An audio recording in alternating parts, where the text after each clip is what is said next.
limite, continuité et dérivation. Exercice numéro 1. Énoncé. Soit la fonction f de x égale 1 moins sinus x facteur de tangente x. Déterminer la limite de 1 moins sinus x facteur tangente x quand x tend vers pi sur 2. Solution. Sachant que la limite de 1 moins sinus x facteur tangente x quand x tend vers pi sur 2 est égale à la limite de 1 moins sinus x facteur limite de tangente x quand x tend vers pi sur 2. Or, quand x tend vers pi sur 2, sinus x tend vers 1, ce qui implique que 1 moins sinus x tend vers 0. Aussi, quand x tend vers pi sur 2, tangente x tend vers plus l'infini. D'où la limite de 1 moins sinus x facteur tangente x quand x tend vers pi sur 2 est égale à 0 fois l'infini. Il s'agit là d'une forme indéterminée de la limite. Essayons de lever cette indétermination en transformant l'écriture de la fonction f de x. Rappelons que tangente x est égale à sinus x sur cosinus x, ce qui implique que 1 moins sinus x facteur de tangente x est égal à 1 moins sinus x facteur de sinus x sur cosinus x, ou encore 1 moins sinus x sur cosinus x facteur de sinus x. D'où la limite de f de x quand x tend vers pi sur 2 est égale à la limite de 1 moins sinus x sur cosinus x quand x tend vers pi sur 2, du fait que la limite de sinus x est égale à 1. Aussi, la limite de f de x quand x tend vers pi sur 2 est égale à la limite de 1 moins sinus x quand x tend vers pi sur 2 sur la limite de cosinus x quand x tend vers pi sur 2. Or, la limite de 1 moins sinus x quand x tend vers pi sur 2 est égale à 0, du fait aussi que la limite de sinus x est égale à 1, donc 1 moins 1 est égal à 0. Aussi, la limite de cosinus x quand x tend vers pi sur 2 est égale à 0. Ce qui implique que la limite de la fonction f de x quand x tend vers pi sur 2 est égale à 0 sur 0.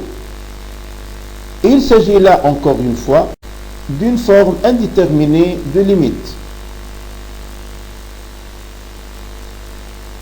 Essayons de lever cette indétermination par deux méthodes différentes. La première méthode, rappelons tout d'abord que la fonction f de x a été ramenée à 1 moins sinus x sur cosinus x.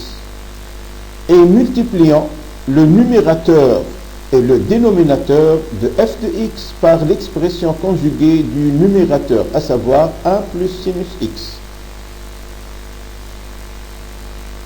La limite de 1 moins sinus x quand x tend vers pi sur 2 est égale à la limite de 1 moins sinus x facteur de 1 plus sinus x, l'expression conjuguée du numérateur, divisé par cosinus x facteur de 1 plus sinus x, aussi c'est l'expression conjuguée du numérateur. Remarquons que 1 moins sinus x facteur de 1 plus sinus x est égal à 1 moins sinus carré de x. Ce qui implique que la limite de 1 moins sinus x sur cosinus x quand x tend vers pi sur est égale à la limite de 1 moins sinus x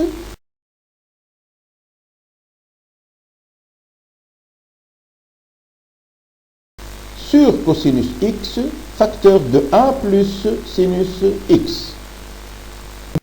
Rappelons que sinus carré de x plus cosinus carré de x est égal à 1.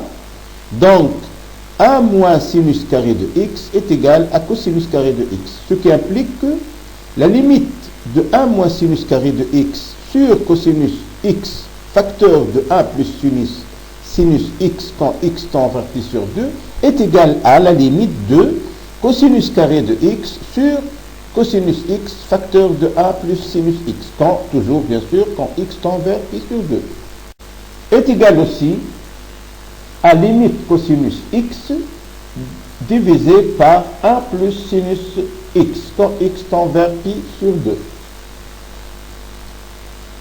Or, quand x tend vers pi sur 2, on a cosinus x qui tend vers 0 et 1 plus sinus x tend vers 2.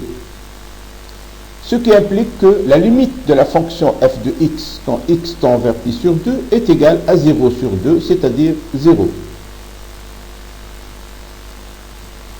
Deuxième méthode, application de la règle de L'Hopital que nous rappelons brièvement ci-après. Si f de x est sous la forme ax sur bx et que ax et bx s'annulent pour x égale à 1 et que ax et bx s'annulent pour x égale à 1, conduisant à une forme de limite indéterminée 0 sur 0 quand x tend vers a. Alors, et pour lever cette indétermination, on utilise le théorème de L'Hopital qui stipule que si ax et b de x sont deux fonctions dérivables et s'annulant en un point a, est tel que le quotient dérivé de ax au point a sur la dérivée du bx au point a soit défini. Alors, la limite de la fonction ax sur la fonction bx quand x tend vers a est égale à la dérivée de la fonction ax au point a sur la dérivée de la fonction bx au point a. Donc, en appliquant le théorème de L'Hopital pour notre fonction f de x est égal à 1 moins sinus x, facteur de tangente x, qui a été ramené pour éviter les indéterminations à f de x égale à 1 moins sinus x sur cosinus x, nous aurons la limite de 1 moins sinus x sur cosinus x quand x tend vers pi sur 2 est égale à la limite de la dérivée de 1 moins sinus x sur la dérivée de cosinus x, et ce, quand x tend vers pi sur 2. Rappelons que la dérivée d'une somme de fonctions est égale à la somme des dérivées de ces fonctions. Exemple, u plus v' est égal à u' plus v'. Et que la dérivée de la fonction sinus x est égale à cosinus x, et que la dérivée de la fonction cosinus x est égale à moins sinus x.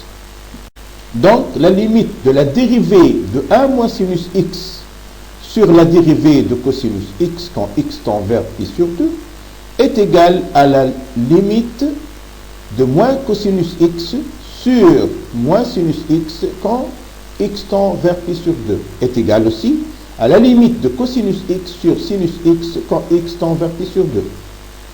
D'où, quand x tend vers pi sur 2, alors cosinus x tend vers 0 et sinus x tend vers 1. Donc, la limite de f de x quand x tend vers pi sur 2 est égale à la limite de 1 moins sinus x sur cosinus x quand x tend vers pi sur 2 est égale à la limite de cosinus x sur sinus x quand x tend vers pi sur 2 est égal à 0 sur 1 est égal à 0. Nous venons de trouver la limite de notre fonction f de x est égal à 1 moins sinus x, facteur de tangente x, par l'application de deux méthodes différentes, à savoir la multiplication du numérateur et du dénominateur par l'expression conjuguée du numérateur, et par l'application du théorème de L'Hopital, ce qui nous a permis de lever les indéterminations rencontrées sur cette fonction-là.